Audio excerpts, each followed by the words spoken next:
Heads up, y'all, we are going to be going live to YouTube. Thank you, Britt.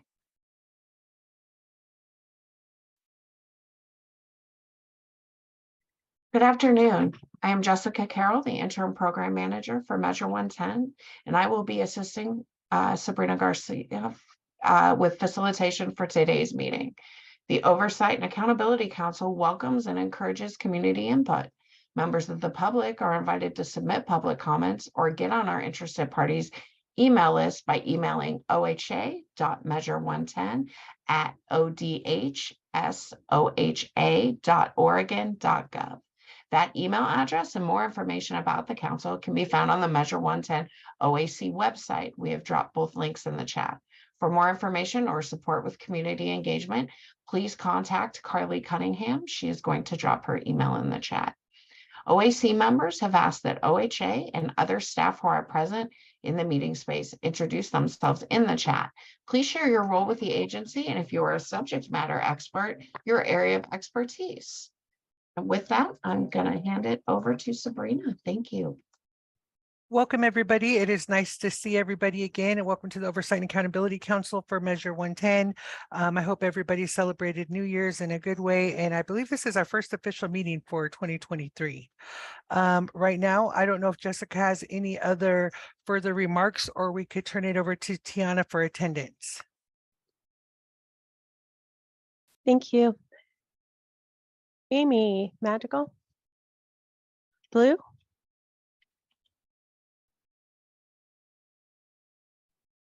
Blue, are you able to unmute? Hello. Hi. Carlos? Here. Caroline? Here. Here. Henry? Here. Hubert? Thank you. Here. Keisha? Oh, sorry, Jackie. Here. Keisha?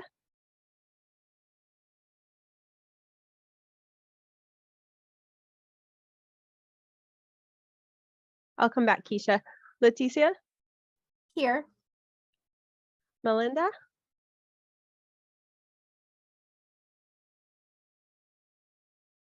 Here. Hello. Morgan?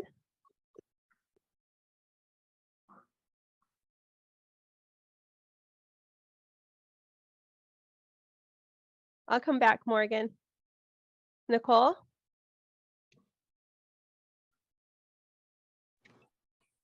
Morgan is here. Oh, hello. And I think I see Amy. Is Amy here? I'm here. I am here finally. Thank you. Keisha, are you here too? As long as I'm going back.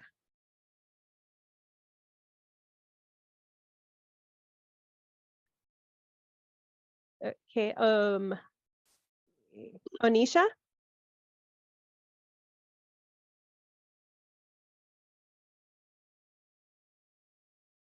Ron? Ron's here. Thank you. Sabrina? Yes, I'm here. Thank you. Zeb? I'm here. Thank you. Okay, so I did not get Onisha, and I do not see Keisha yet. Keisha back looked to like you, she was Sabrina. connecting to the audio. Oh, okay. I'll check back with her. Thank you, Sabrina. Back to you. Okay, thank you very much. And so today's agenda items, we're going to be having the policy template presentation. We're going to have a motion and a vote. We're going to talk about the subcontract presentation, and we're going to also have a vote. And then we're going to have a presentation about what the grant administrator's role are with the presentation. I believe that's going to be by Kristen. And then we're going to have some updates. And so with that, I'm going to pass it to Kristen to do our first presentation with the policy slides.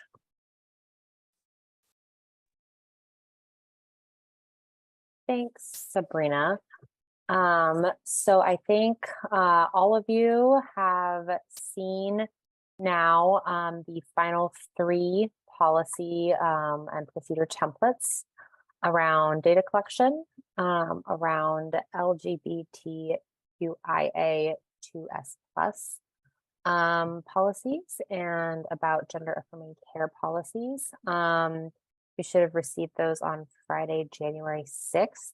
As a reminder, these are the final 3 policy templates that are out there. Once you all approve these, OHA will make sure we send all of them to our burn partners, along with some context and information about how they can adopt these to apply to their own organizations.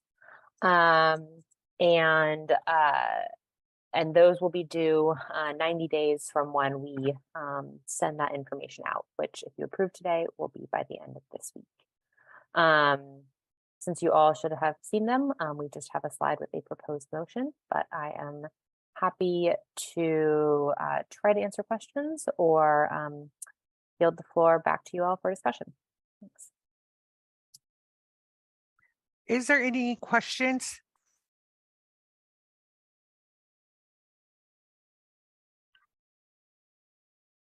Go ahead, Ron. No, I was just going to say that I read through those policy templates, and I thought they were very well detailed and very specific and covered a lot of material. And I was very happy with the level of detail that they encompass. And I just want to say that I really want to appreciate the work that went into the creation of those templates. Thank you very much, Ron, for your feedback. And Blue? sorry to cut you off. I just want to publicly recognize Dharma for her role in creating specifically the 2 policy templates around LGBTQIA2S+ and gender affirming care. A lot of, I know, feedback and thought went in to those from her. So thank you, Dharma. We are very grateful for all of your thought and care in those policies. Yes, thank you very much, Dharma. And thank you, Kristen. Blue? You okay? Yes, we can. Okay, good. Sorry about the little, okay. It wasn't lighting up on my end either. So thank you, Kristen. I was actually also just going to thank Dharma that I think you did a wonderful job of doing that. I think I had replied maybe to Carly. There were just a couple grammatical and formatting errors that I had given some feedback on yesterday, and like nobody's going to die if they don't make it into the final policy that we vote on. But I had just sent a couple really, really minor changes. But yeah, I wasn't sure if those were received or if they could be changed after we voted. That's all. Thank you.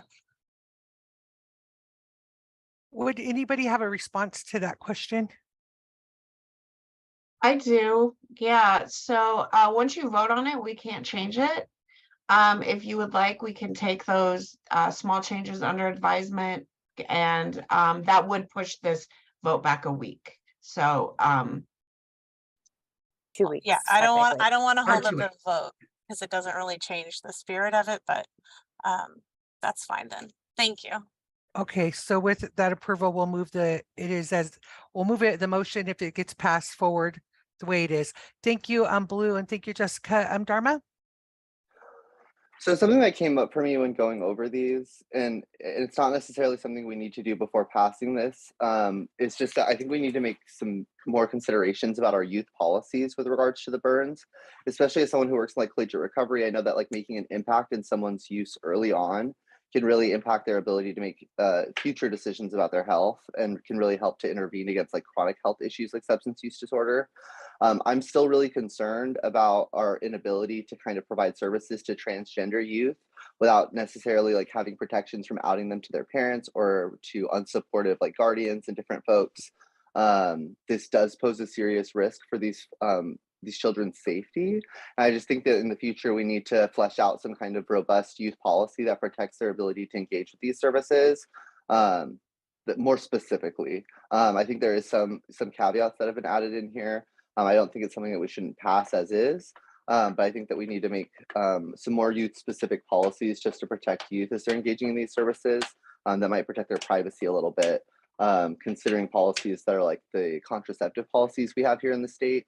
I think that we should like push in the future for something that's more towards that, where you can access these services without worrying about their identities being divulged to unsupportive guardians or parents, because it is a life or death thing for many youth, even here in our state. So I just wanted to put that out there to get that out on the record. But I think we should pass this. So Thank you, Dharma, and I'm in agreement with putting that on the record for us to take notes so we can push that forward in the future as well. And I appreciate all your hard work, Dharma, that you put into this, and I value your feedback. Keisha? Yeah, what was I gonna say?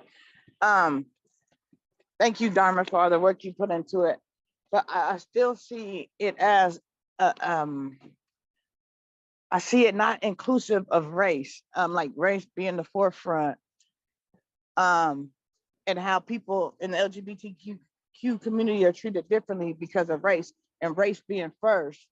Like the intersections of that, I didn't really see much, but yeah, like I'm having an issue with like being fit into a box that I don't fit in because culturally that just doesn't work for me. But yeah, I just have that feedback. Thank you, Keisha. Is there any other discussion?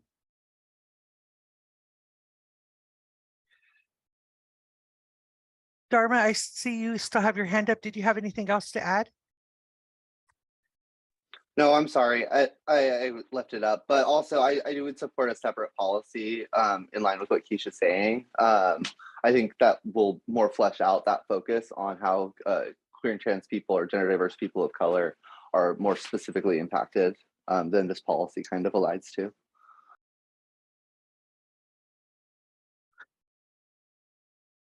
Thank you, Dharma. Can we bring back up the motion?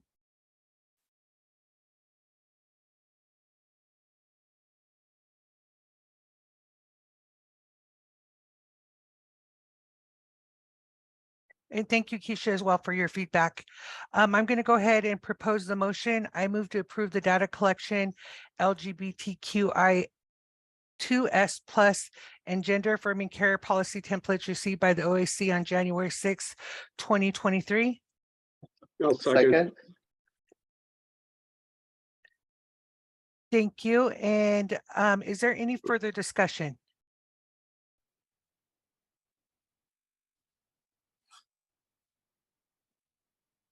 Hearing no further discussion, can we, Tiana, can you take the vote? Yes, and actually, also, I forgot to count to attendance Tori Algie and Bessie. I believe you are both here. Yes, Tori Algie is in attendance. Thank you, Tori. Okay, and okay, so I'm going to go ahead and I will count the votes for this. Amy, how do you vote? Yes. Lou, how do you vote? Yes. Carlos, how do you vote? Yes. Dharma, how do you vote? Yes. I'm sorry, and I skipped Caroline. Your vote, please. Yes. Thank you. Henry, how do you vote? Yes. Hubert, your vote, please. Yes. And Jackie, how do you vote? Yes. Thank you, Jackie. Keisha, how do you vote? Abstain. Okay. Leticia, how is your vote? Yes. Thank you. Melinda, Yes. thank you. Morgan, Yes. Nicole,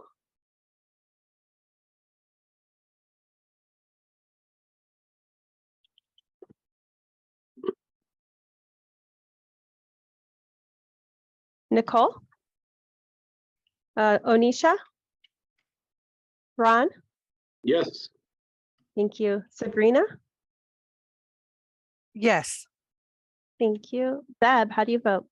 Yes. Thank you. And so I'm not seeing that, okay, let's see, we've got one abstention. And was Nicole here? I didn't, so we are missing, I have 14 yes votes and one abstention. And I have 2 non-voting members that made quorum but did not vote. The motion passes with 8. We need 8 to pass. Oh, okay. Thank you. Yep. Thank you very much, Tiana. Thank you. And so the motion passes it for the policies. Now I would like to turn it over to Kristen so she can walk us through the subcontractor presentation. Kristen?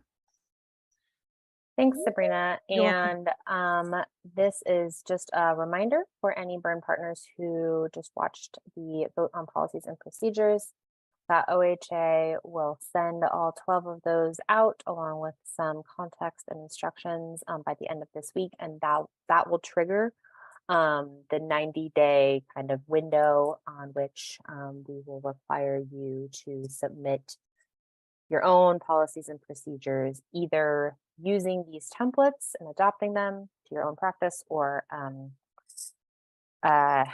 using what you might already have and taking a look and making sure that it comports with what was just passed. But we will send all of that out by the end of this week. So this we have a request for a subcontract in Multnomah County. Next slide.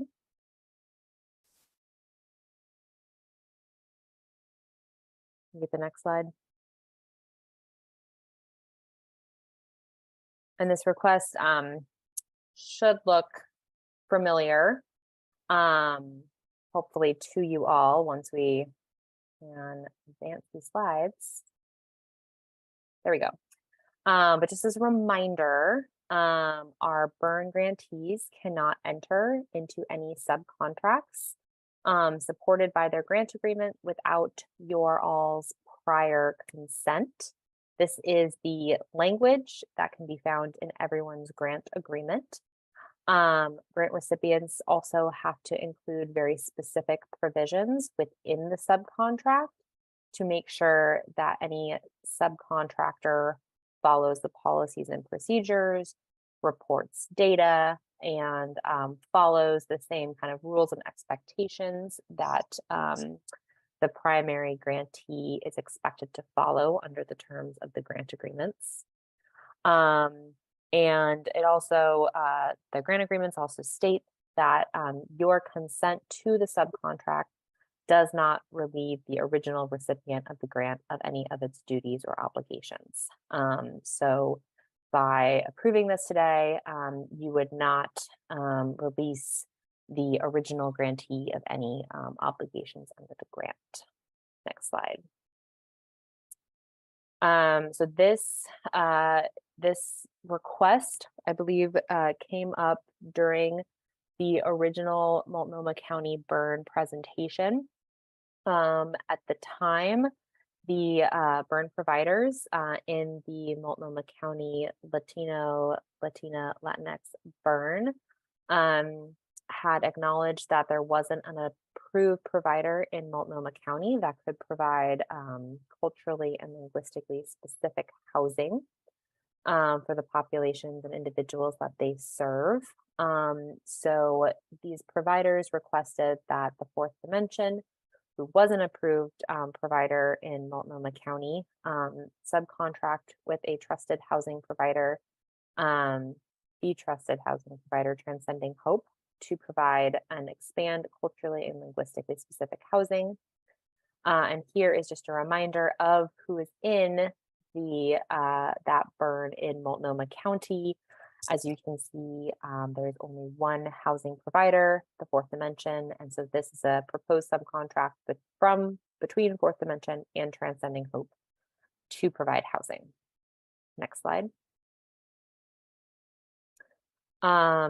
A little bit more of the specifics. Transcending Hope has agreed to provide culturally and linguistically specific, low barrier, transitional, and supportive housing for individuals with substance use disorders in accordance with OAR 944-001-0020 for $350,429.06 throughout the end of this current grant period, which pre-extension ends in December 2023.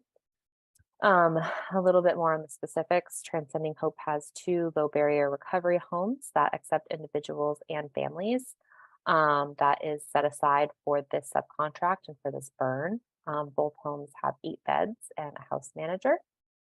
Transcending Hopes does accept clients who are on MAT, and they have told OHA staff that a positive UA is not necessarily an exclusionary factor for continuing to stay at one of their houses, but it might be an indication that a client might need additional treatment services or withdrawal management or a safety plan, and they do not discharge for relapse purposes or relapse incidences. Next slide. So this is a proposed motion to approve the subcontract between the Fourth Dimension and Transcending Hope for the purposes of providing culturally and linguistically specific housing services in the Multnomah County Latina Latinx burn. And I'm not sure if there are, oh, I see Keisha's hand up. Keisha, do you have any questions? Yeah, I was just wondering, did you say that was family housing and individual housing? My understanding is it supports individuals or individuals with families.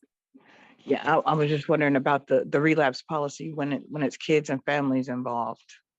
I think it was when I spoke with the provider, it was kind of a case-by-case basis depending on the circumstances. Okay, I'm just wondering about the safety of the kids if someone relapses, even though it's case by case. Absolutely, and that's why a safety plan is included kind of in the context of the additional services that would kind of trigger.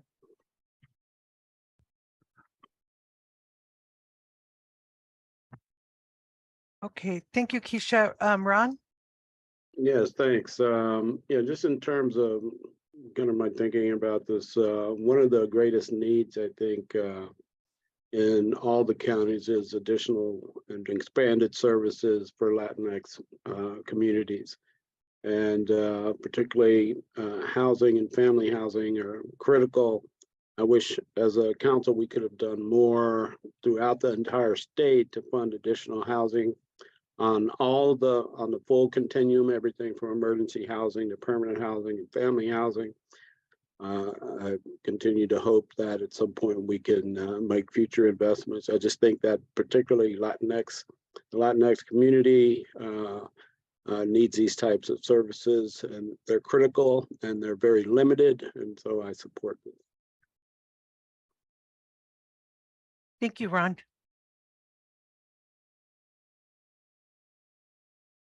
Blue? Thanks. So this is not about the specific organization other than I checked the Chapter 944 rules, which the subcontractor organizations do still have to follow. And within the 944 rules, it does state burns must provide housing options that serve populations at all points on the substance use continuum. So it sounds to me like we do not have that in this burn. And I don't know if that can be addressed, but that's something that we should have had if this was to be considered a complete burn, and it is in the rules. And so if this is the only housing provider, I'm not sure that they can follow that part of the rules. And I would just like to also state publicly that I hope this really does not happen again in the future, because in my opinion, it shouldn't have happened in the first place. Thank you. Thank you, Blue. I appreciate that. And I'm in agreement as well. Carolyn? I'm just trying to make sure I understand what this is. So we're dropping a provider who can't provide a service, and we're going to be giving it to another provider who can provide a service. Is this what this is saying? I just want to be clear that I understand what was presented. This is not dropping a provider, it's adding a provider. So Fourth Dimension is still part of the burn, and they would be adding Transcending Hope, which was not an original approved provider in Multnomah County to be providing these services. It's a subcontract, so it's Okay, not a replacement so where's the funds coming from? from the funds that were approved for Fourth Dimension. They're kind of acting as a pass-through agency. So they already had the funds that was not obligated and now they're gonna obligate it? So I mean, that's where I'm just trying to figure out what we're voting on.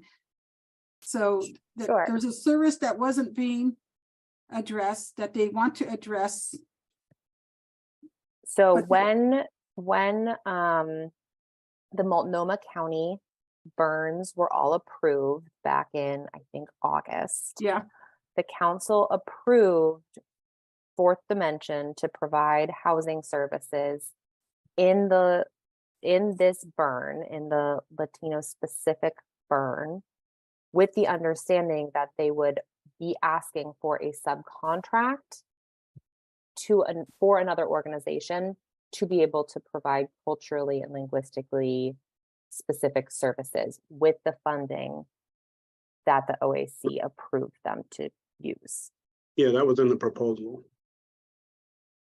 so it was in the proposal to do this, but they didn't have a named provider at that time. So now they're naming the provider. Correct. Okay, so that's what I needed clarity on. I wasn't sure if we dropped a provider with a new provider or I was just confused with the whole thing, but I think I'm back on track now. Okay, thank you. There were providers in that burn who had offered housing, but it was not funded by the subcommittee. Thank you, Ron. Thank you, Carolyn, and then Henry. Yeah, I just appreciate the discussion. I'm just curious, and maybe this is a question for another time around, when we talk about folks that are engaging in one area of services, and if they are to, if they return to use, or if they're using and might need, a higher level of services, like, for example, detox services. My concern is making sure that those are also culturally responsive, and that, these folks have a plan and someone they can, a place they can send folks who might need those higher levels of care. So I guess I'm just curious, is there any part of the burn in Multnomah County that provides detox services or access to those services? And perhaps that's a discussion for another time. Thank you.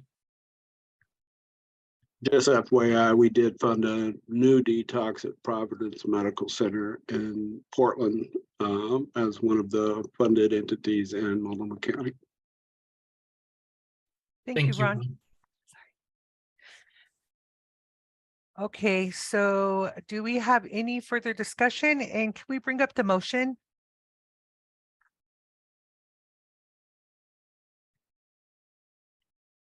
Okay, I would like to move the motion to approve the subcontract between Fourth Dimension Recovery and Transcending Hope for the purpose of providing culturally and linguistically specific housing services in the Multnomah County Latino/A/X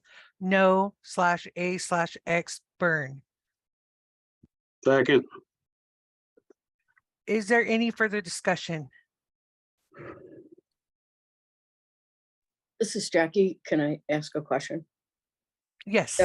Yeah, so when a provider wants to contract with somebody to provide that care, is there any check that the Accountability Council has to see their capability? I don't know those folks, so it's not about them, so I'm not dissing anybody, but I just wondered, is there a role that the council has to make sure they meet the qualifications to do that, or? Yes, actually there is, and I'll let Jessica go ahead and chime in. Okay. Yeah, Jackie, this is a provider that was funded by the council, just in different counties. So the provider has already been looked at and funded by the council. We wouldn't have brought it this way if that wasn't the case. So just so you know. Yep. Okay, Thank you. Just trying to understand my job. Thank Yeah, you. no, yep, absolutely. Thank you, Jessica and Blue. Yeah, I don't know if somebody from OHA can just go over that burns have to provide all housing options, and is this going to count against this provider in any way as far as the 944 rules, since they are the only housing provider in that burn? And it does say burn, it doesn't say county in the rules. Is there somebody that can answer that question? So Shannon or Allison from DOJ, are you here? Yeah, this is Shannon. I'm here. I think Allison is on too. Can you hear me? Yes. I'm here. Allison, I don't know if you want to address this. I mean, I think to the extent that this is the question about a compliance, if this is a compliance question related to a particular grantee, maybe it's something that you can take offline. I mean, I don't certainly have enough information to know whether to respond to that. Shannon, it's really hard to hear you. Is that any better? No. Say more. Better at all? No. I think I can capture what Shannon's saying. Can you all hear me? Okay. Yeah, so I think this is a conversation that we can have offline. I think we need a little more information to be able to answer that. Okay, thank you. Yeah, and I'm gonna go say something after Keisha goes, if that's all you had, Blue. And we can definitely put this on the table for one of the next immediate things we talk about. Okay, Keisha? Yeah, I was just gonna say, I don't think, well, to my understanding, I know we need every aspect of housing, but it's not up to this one provider to provide every single part of housing. I mean, they can only stay in their lane and provide what they provide and hope other providers step up, but it's not on them to provide every spectrum of housing, though. That's just my take. Okay, thank you, Keisha. And I was just wondering, Jessica, so this isn't normally how, like I heard Blue say a comment earlier to hopefully this doesn't happen again, this kind of situation. Can this kind of situation be avoidable in the future for having to subcontract so late in the game? Or was it because it was already agreed to subcontract by the subcommittee when their application was passed?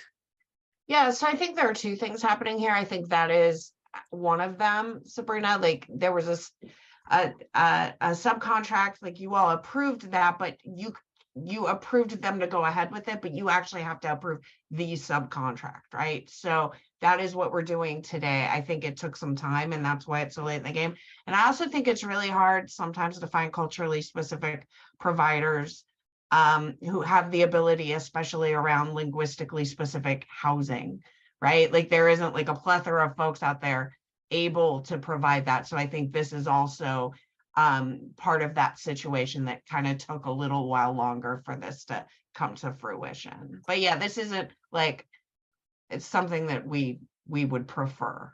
Okay, and thank you, Jessica, because are we going to prefer in the future, and we can talk about this later, subcontracting period, or is it going to be direct contract or direct award? And that doesn't have to be answered now, but if we could put that on the table for future discussion.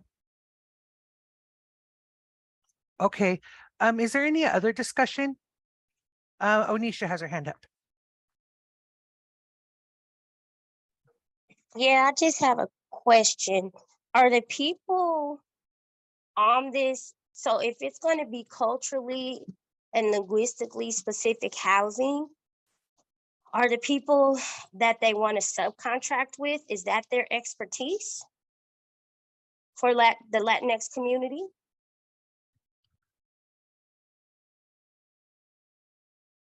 My understanding is that I see your hand, Carlos, but that is what the other burn providers who do have this expertise have requested, and we're kind of trying to broker this deal. Can you clarify who has the expertise? So Carlos, I see your hand, so I'm just gonna maybe let you go. So Dina Casteron, she's bilingual, and so she, of course, she speaks Spanish, and as far as I know, because I work a lot with Transcending Hope and other members of the Latino community. They work along with other members of the community from the Latino community. If that makes any sense. And so what I learned, and I could be wrong, is that they are finding culturally specific mentors to manage the house. And so okay, just wanted to share that part. So this is where my confusion comes in. It seems like when we make decisions on the fly like this, the way I'm reading this statement is moving to approve to subcontract between two organizations to provide a culturally specific service in Multnomah County. And if I'm incorrect, neither of these organizations have an expertise or the cultural lived experience in this culturally specific service that they want to provide. And it makes me wonder, is there not a Latinx organization that is organically Latinx that has the expertise already organically that could provide this service that they could partner with? And why are we going outside to organizations who don't have the expertise to provide this service?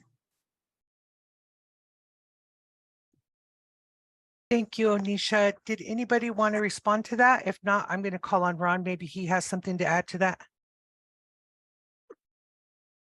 Yeah, so I'm not sure, Onisha, if you were welcome. Welcome to the meeting. I'm not sure that you're in the part earlier where we looked over the actual burn that this is. This is the actual Latinx burn. It has Juntos and Instituto Latino and other organizations. This is the Latinx burn, and it's the expertise of the burn that supports this. And that's the part I wanted to point out, is that the expertise is built into the burn. But are the organizations, do they have Latinx people there that are going to be running Absolutely, absolutely. Yes. Absolutely, at both yes. organizations? Yes. Who are the people that you know for a fact at both organizations? They have Latinx people that are going to have full power and control over this service. Without getting into a back and forth about who the people are, I think it's important, and I think the DOJ could probably speak to this, in that we don't award based on the characteristics of the staff. We award based on the population being served. When it comes to culturally and linguistic specific housing, especially when you're talking about the Latinx community, I believe we should be looking at, are these individuals who are in power and control, do they have the expertise, lived experience? Do they share the culture? Do they understand the culture? Can they speak the language? If not, then why are we giving it to them? Well, my understanding is that this organization does. It has culturally specific staff, and it has culturally specific programs, and that's why they were recommended by the Latinx Burn to be a part of the subcontracting process.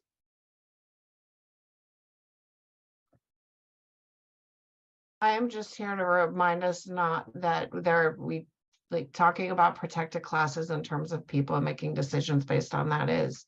Allison, can you say something? Sure. So the council's decisions cannot be based on the identities and protected classes of any of applicants or individuals.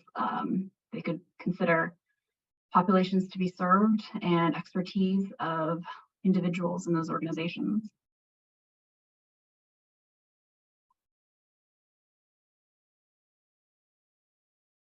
I just want to ground us back in, make sure that, you know, we're not doing that is all. So it sounds like there's some larger questions here. Sabrina, what would you like to do? Are we still in discussion? Does anybody else have anything else they would like to talk about? I myself am comfortable with voting Jessica. I don't know how the other tri-chairs feel. I mean, it's been motioned and seconded. Discussion has concluded. I think you could probably safely call the roll. Tri-chairs. I'm ready and I'm comfortable to move the vote. So if there's no further discussion. You ready for me to count the votes, Sabrina? I'm comfortable with that. Okay, thank you guys. Amy? I vote yes. Thank you. Blue?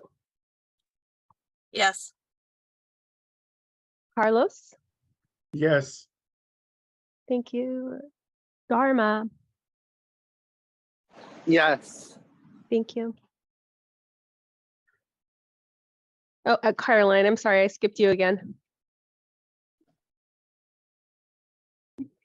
Interesting. Sorry, Caroline. I'm voting yes. Thank you. Henry? Yes. Hubert? I'm gonna abstain. Thank you. Jackie? I'm gonna vote yes. Keisha?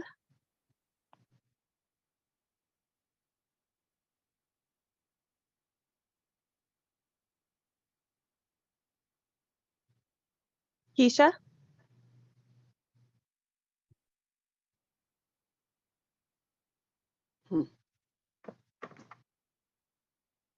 Okay, Leticia? I vote yes. Melinda? Yes. Morgan? Yes. Onisha? No. Thank you. Ron? Yes. Sabrina? Yes. Zeb? Yes. Keisha, did you want to vote? I'm not sure if you can unmute or not. It's in the chat. Oh, okay, thank you. Thank you. Okay, so that passes with 14 votes. Okay, so that motion passes for the subcontracting. Thank you very much, Tiana. Thank you, everybody, for the valuable discussion. With that, I'm going to offer the tri-chair updates. For the tri-chair elections announcement, we're going to have 2 seats available this coming the date is to be determined, but we're going to have 2 seats up at the same time. And so there will be a call for self-nominations.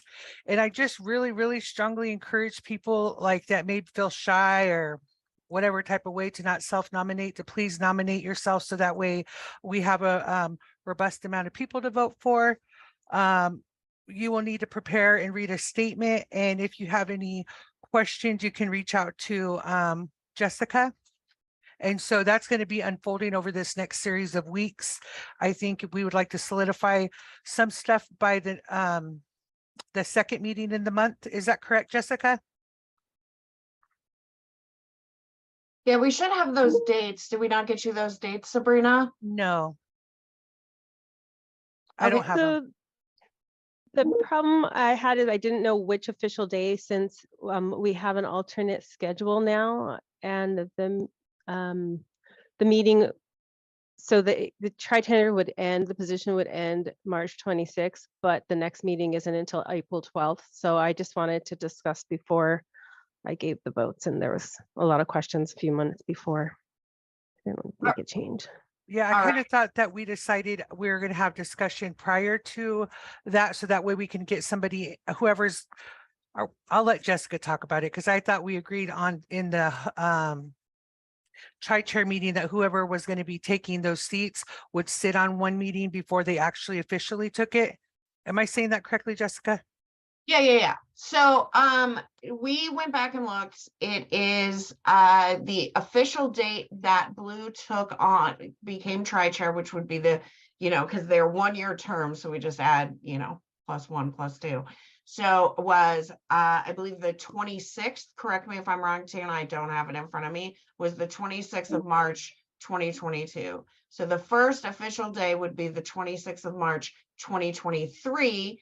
However, and it doesn't matter when the meeting is, right? They can still attend tri-chair meetings. They become a tri-chair on that date.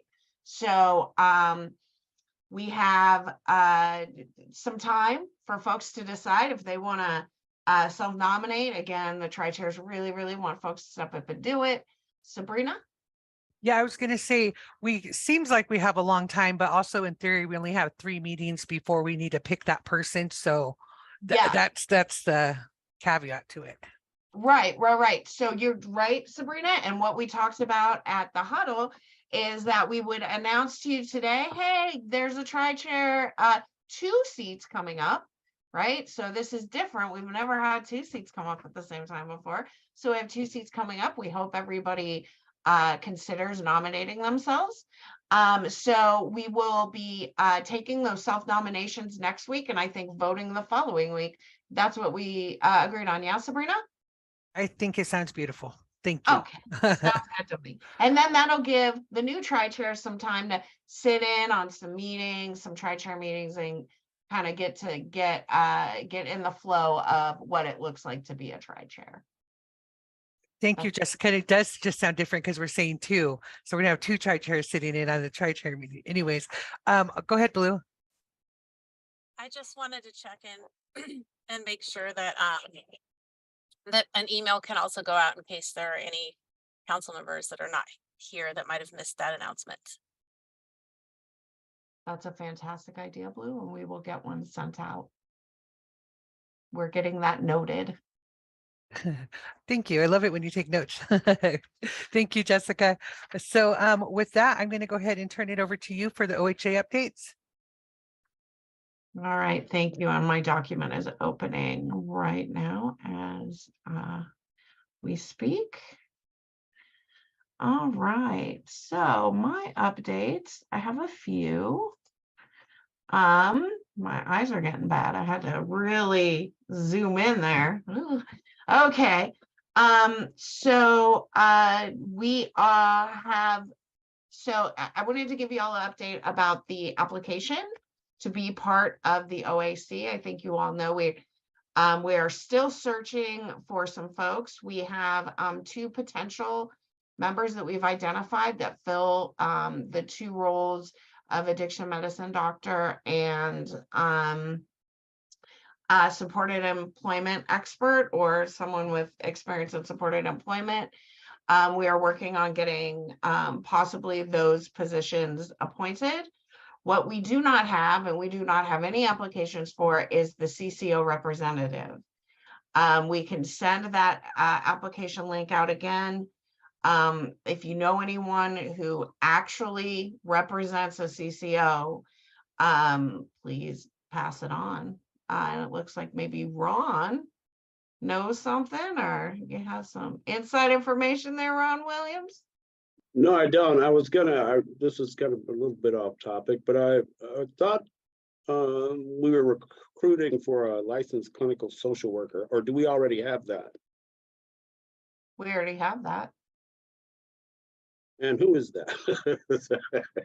Licensed clinical social worker, will you please raise your hand? Oh, there's Henry.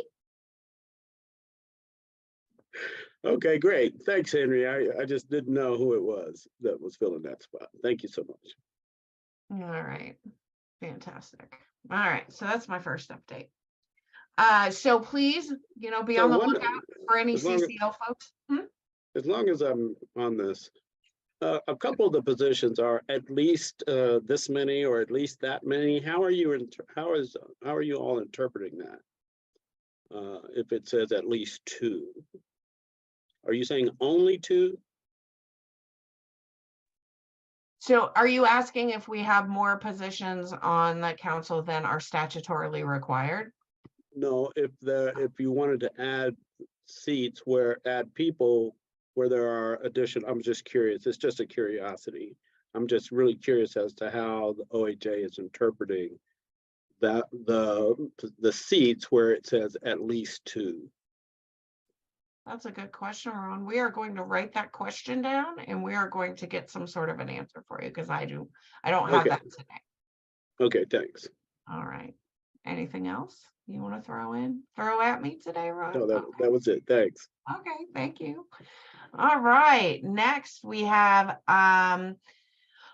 just an update. We are OHA is still working with the tri-chairs to create an official complaint form to go on the website for any complaints for folks who are accessing or receiving burn services. So we are close-ish to getting that done. Just an update on some of the work that we're doing. And I think Tiana has 2 updates around some forms and filings for the council. Tiana? So if you have not received an email regarding the SEI filing that needs to be done every year, then that is the, I'm forgetting the acronym, what it stands for at the moment, but you should have got an email with trainings, information and links and how to do it. If it's your first time being on the council, most of you probably remember it from last year. If you haven't, I can get with you individually and get you all caught up. And we also have self-attestation forms that are due for everybody. I had incorrectly sent out information that only if you're filing invoices for stipends you needed to fill those out, but Blue caught at that, and we know from after digging a little bit that we all need to just fill them out and have those sent in. So I got a few of them, but not everybody. So we'll have to start working on those, and if you need help, you can reach out to me individually and I can help you with that. And also one more thing is, I'm not sure if we just want to wait for the grant administrator role presentation, but I did not include that in our breakdown and I completely forgot that, so it got skipped. Okay, that's fine. We can do that at the end. Just letting you could just message Sabrina and let her know. All right, where?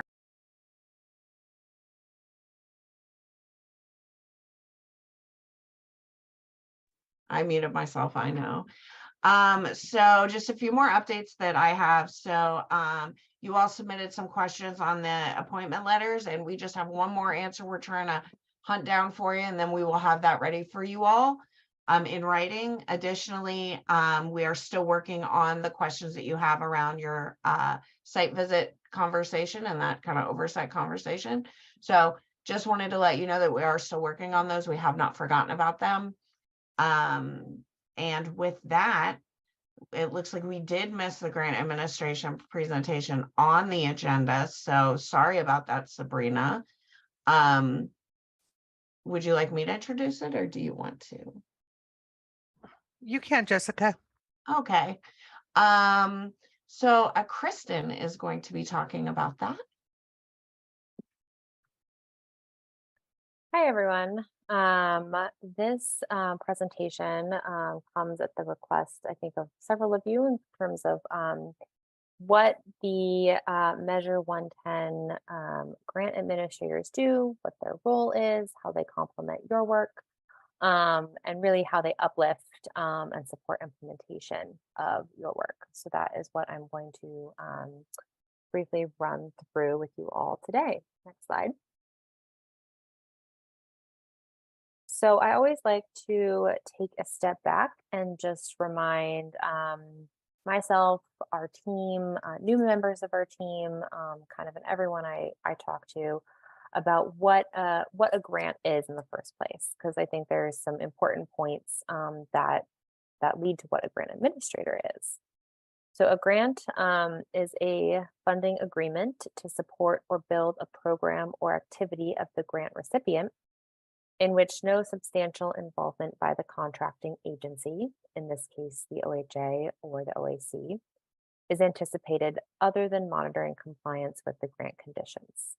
And this is spelled out in slightly more legal speak in our Oregon statutes, but really the key takeaway here is, these grants are funding agreements to provide services by the grantees, but we, the collective we, don't have a lot of involvement in the day-to-day of our grant recipients.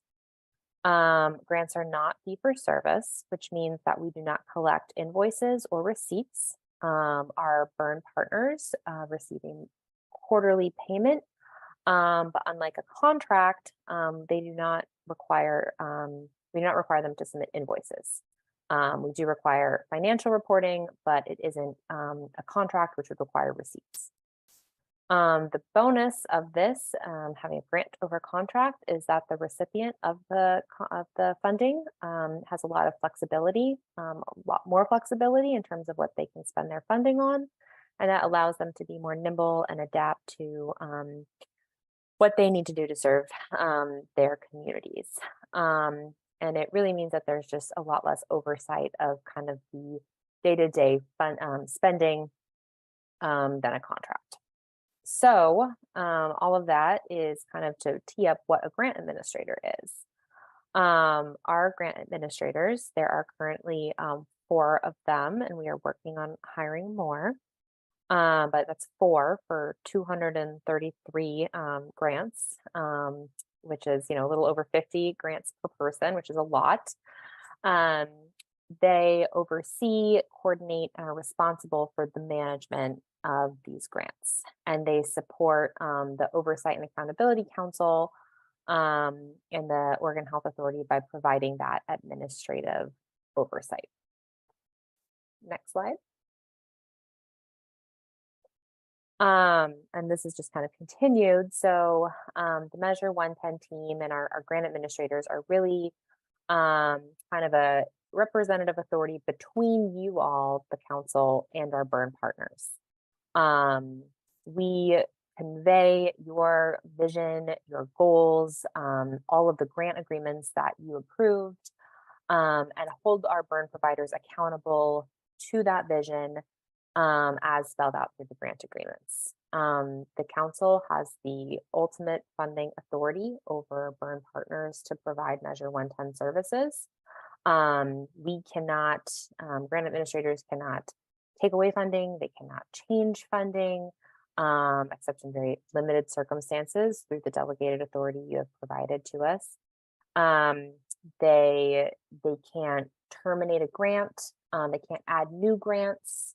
We work for you, and our grant administrators are really working to implement your vision and convey your vision to our burn partners, and to actualize your all's vision on the ground. Next slide. So there's a continuum of roles that our grant administrators do. And I kind of broke them up into like looking at the life cycle of a grant. So before all of the funding went to our burn partners, our grant administrators supported the rubrics and the evaluation processes. So they were reading those applications along with you all and helping kind of support that work. They also were incorporating some of the really early council decisions that you made into our work streams and our implementation plans. So, some of them were there when you were developing the grant the grant agreements, and kind of documenting and keeping tabs on that every step of the way to make sure that they really knew what your goals and your visions were for this work, and that allowed us to implement your vision kind of incorporate your vision into all of our work streams. During the grant cycle, which is kind of now, our partners have received funding. We provide technical assistance to burn partners to help them understand the Measure 110 requirements as set by the council. And this could be a wide range of things. This could be helping a burn partner understand how to report their data numbers. It could be helping them understand how to report their finances. It could also be even broader than that. And it could be that a burn provider comes to us and says, hey, I have this new supported employment program that I was funded to provide. Here is my plan for providing supportive employment services. Does this look right? Is this what the OAC expects? And our grant administrators can take that plan and work with the provider to make sure that what they're doing meets the terms and conditions of their grant agreement, that meets the Chapter 944 rules, and that also meets all of the policies and procedures that now we've all approved. So really, our grant administrators can say, yep, this makes sense. This matches all of the council's vision, and it checks all the boxes of what we expect. Or we could say, it's missing a few of these elements, and you should be thinking about this as you're developing your programming. So there's a wide range of kind of what that technical assistance looks like. But I really want to emphasize that we're calling our grantees burn partners because we are trying to work with them to build their programs, to expand capacity, and to help them understand, that maybe we're asking them to provide services that they either haven't provided before or that they have been providing, but they're going to start providing a little bit differently. And so I think that's one of the things I really want you all to take away is that we are working with them to actualize everything that the council has talked about and put into place. Our grant administrators also are checking milestones, making sure people are submitting their data and financial reporting and paperwork. And we also have them investigate complaints. If a complaint comes in to the Measure 110 inboxes and we have enough information to act on, they are going to be looking into that. And I think we can have a follow-up conversation about kind of what that looks like in a later meeting. And then after the grant wraps up, which will now be June 2025, they're working on those extensions, will be working on those extensions. But there's a lot of wrap up data and fiscal reporting so that we can look back and see kind of what changed and who was served by all of these partners. Next slide. So to drill down just a little bit more on kind of what the responsibilities and qualifications of our grant administrators are, I like to think of them as kind of having 3 channels of kind of who they answer to. I think first and foremost, we all work for you, the council. Our grant administrators actively follow all of these meetings. They watch them on the YouTube link. So if you don't see them in this meeting, they are watching. They're just not in the Zoom room, but they do watch all of them, and that allows them to follow all of these conversations, understand your goals and values, track the votes and decisions, and make sure that they really know how to articulate and communicate what happens in these meetings to our partners. They also, we all work for OHA in the state of Oregon, and so we make sure that the burn partners are compliant with the grant agreements as set by you all and also Oregon statute. And finally, there's that whole kind of, we work for our burn partners, the technical assistance aspect, so that grantees understand the grant requirements, the Chapter 944 rules, the new policies and procedures. And we'll also be having our grant administrators collect and analyze the financial and data reporting and documentation, so that we can be tracking spending, we can be tracking number of people served. And, you know, if some of those numbers are missing or seem really low or seem really high, we can have a conversation with our partners, you know, saying, hey, on paper, you said you only served one person in the last 3 months. Is that a typo? Did you actually only serve one person? If you only serve one person, what's going on here? How can we help you expand, you know, serve more people in your community? All of our grant administrators are required to take an 11-hour class on grant administration. And they've been hired specifically for this role. So this is what they do. This is what they spend their workday doing. And they're not, they're only supporting the Measure 110 work, not other work streams or programs within the Oregon Health Authority. I think I have one more slide. And this is just to give you all kind of a snapshot of what our grant administrators are currently doing, because it's a lot of moving parts and a lot of things kind of all at once. So we every day work with our burn partners to help them understand the grant requirements that have been set by you all. We track any real property purchases, making sure that they put that use restriction on them so that providers, that those buildings and houses and everything that this funding is being used to purchase are used for their intended purpose for a while. We also are tracking vehicles that people are purchasing because we put a similar use restriction on those.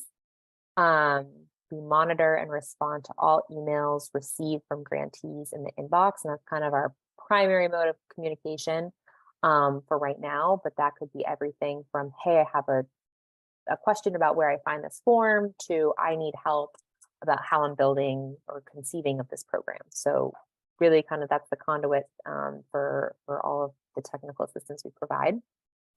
We're planning for grant extensions, having extended the grant end date from December 23 to June 25. We approve grant amendments in line with the delegated authority that you all gave us to make those technical and clerical changes. Believe it or not, there's a whole bunch of paperwork that has to go in to just unchecking a matrix box that was put in the original grant agreement by mistake. And that's, again, like something that you didn't approve in the meeting, but accidentally was a typo and got in there. We also approve budget adjustments in line with the delegated authority you all gave us. And that's, you know, if a partner is making a really small change, either a personnel line item or something that's under 25% of their overall budget. Our grant administrators are all recording, tracking, and analyzing the fiscal and data reporting. So again, that's kind of looking at every organization, looking at what they've submitted and trying to see, you know, does this make sense? You know, if a partner spent $1 million in 3 months and their whole budget's only $1.5 million, what's going on there? Is that a mistake? Did they just buy a building and that is what ate up a big piece of their budget? You know, just looking at all of that. And so you think of 233 partners, each submitting a financial and a data report, and 4 grant administrators, that's at least 100 reports that they're all kind of combing through. And we're also making sure that all of our partners are registered with the Secretary of State, have copies of insurance that are spelled out in the requirements that are spelled out in their grant agreements. And then I know this might be a little cut off on your screen, but also responding to and investigating complaints. So if we do get a complaint in our inbox or through one of our channels, you know, looking into what might be going on there and seeing if it's, you know, it could be anything. And again, we can get into kind of another conversation in the future about what that process triggers, because that's a whole nother separate slideshow and little chart. But this is my last slide, and I'm going to make sure that these are posted and we can also email these out. But this is just a really high level overview of all the work that a small but mighty team is doing on your behalf to ensure that this program is successful. And I think I will yield the floor back if there are any questions.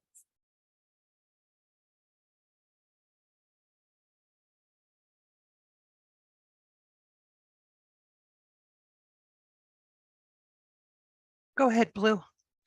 I just had a question about, I think you said the ratio was one administrator for 50 grantees, and I'm wondering if that's a pretty standard ratio that OHA has, or if this is a particularly high ratio.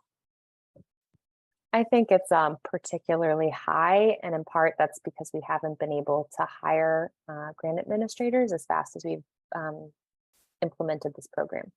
So we're hoping to hire more so that that ratio comes down, and that would allow our grant administrators to establish more personal connections, offer more opportunities for conversation and technical assistance, and I think a lot more personalized support. But we are still hiring people, so hope to bring that ratio down. Thank you, Blue. I was just wondering, Kristen, and so it took us a minute to get here to this point to do the presentation for what grant administrators do. Do you think the providers understand the magnitude of how they can utilize the grant administrators for technical support? I know that it's a common conversation. We talk about complaints, but I really like how you highlighted in the tri-chair meeting that you guys also provide technical support for when an organization isn't sure if they don't know how to paint it or be in alignment with our values. Do you feel like, would you think that they understand the magnitude in which they can utilize grant administrators? I'm never sure of what people know or don't know. I do know that we are making, now that we have a few grant administrators now, we are making more of a proactive effort to offer that. And I think that is our goal, is for that to be kind of our first outreach. If we see something that kind of makes us scratch our heads, is just to reach out and ask questions, versus, more of a heavy-handed approach. We don't want to, we'd like to get away from that and more towards a collaborative, discussion-based approach. I appreciate that, Kristen. Chris, I can't even talk, but I appreciate that. And I like how you guys call it partnership and how you want to see the success of the organizations as well. And with that, I'll turn it over to Henry. Thank you for the informative presentation, Kristen. I really appreciate it. Sometimes I think my undiagnosed ADHD kind of makes me fall asleep after too much information. So, but that was good. I appreciated it. Curious about whether or not OHA is going to be doing some targeted recruitment for grant administrators, how that would work, because it seems like maybe there needs to be more of them.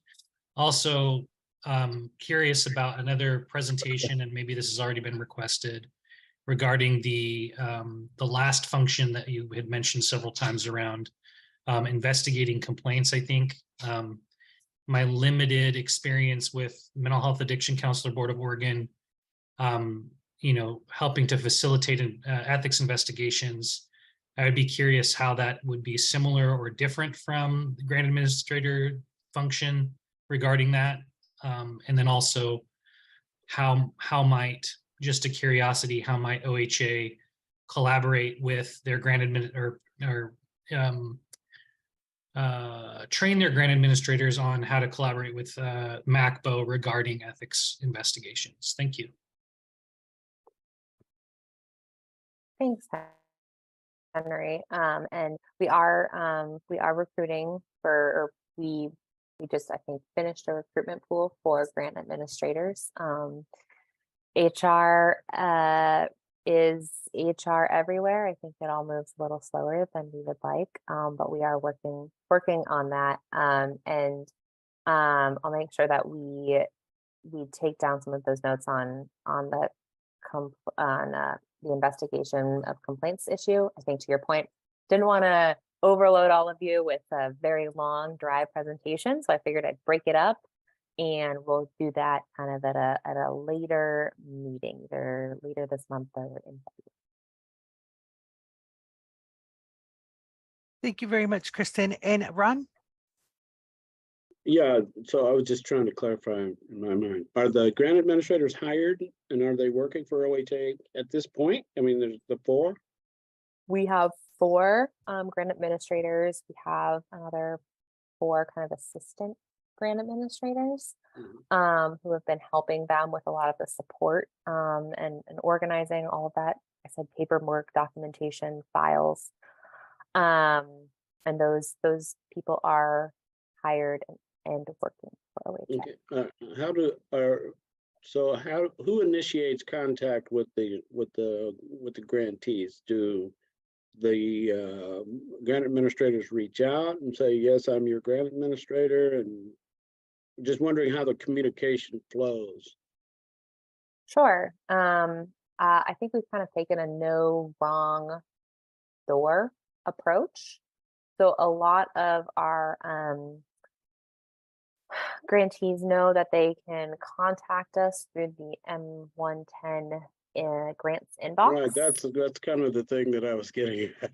And then, you know, they get a response from either a phone call or email, just depending on what the question is, from our grant administrators. Sometimes it's a pretty simple response that just needs an email, and sometimes it's a little bit more complex of a issue. And at that point, it's just easier to pick up the phone and call and reach out or send a personalized email. So it really just depends on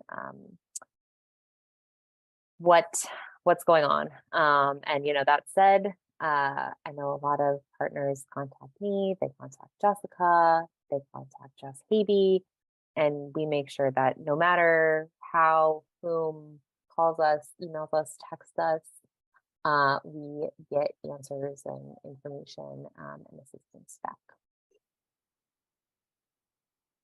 Yeah, it's just one of the things I continue to hear from providers as I do my outreach work is that it's very difficult to get a hold of folks there at OHA, particularly the grant administrators. Having just that blind email address of just whatever the issue is, you just send an email and then wait.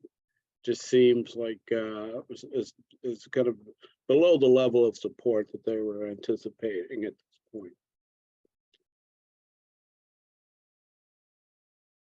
I think to that, I would say that that has been probably true, hopefully more in the past than in the present. When I say we have 4 grant administrators, we haven't always had 4. And so I think, you know, particularly over the past few months, we've been able to do more individual outreach, but at a certain point in time, there were like 1 to 2 of us.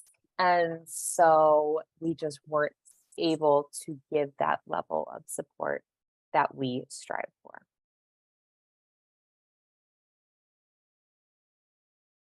Was that all, Ron?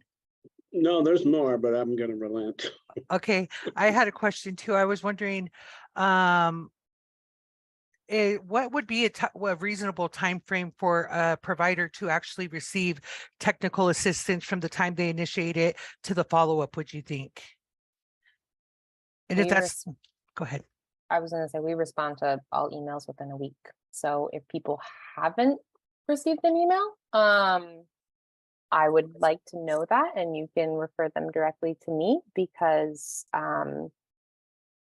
within a week, if not sooner, is what we have been responding to everyone, or at least acknowledging that there's a question and we might have to do some more research and get. Thank you, Kristen. And I did see if Carolyn was requesting the PowerPoint presentation sent to us. And with that, I'll turn it to Henry.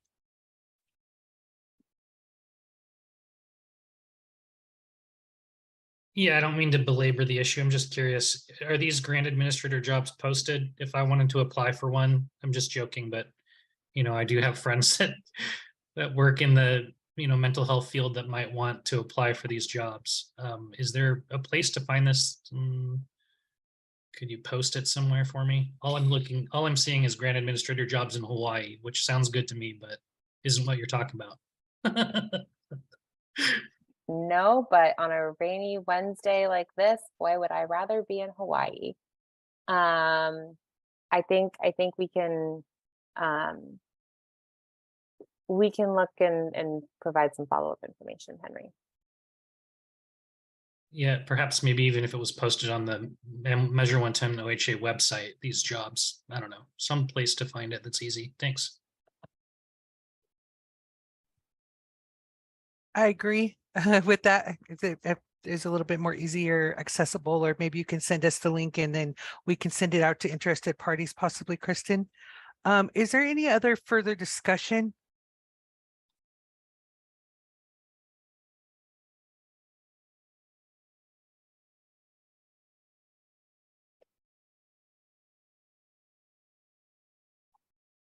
I don't know if I muted myself, but is there any further discussion? And Jessica, do you have anything else you'd like to add?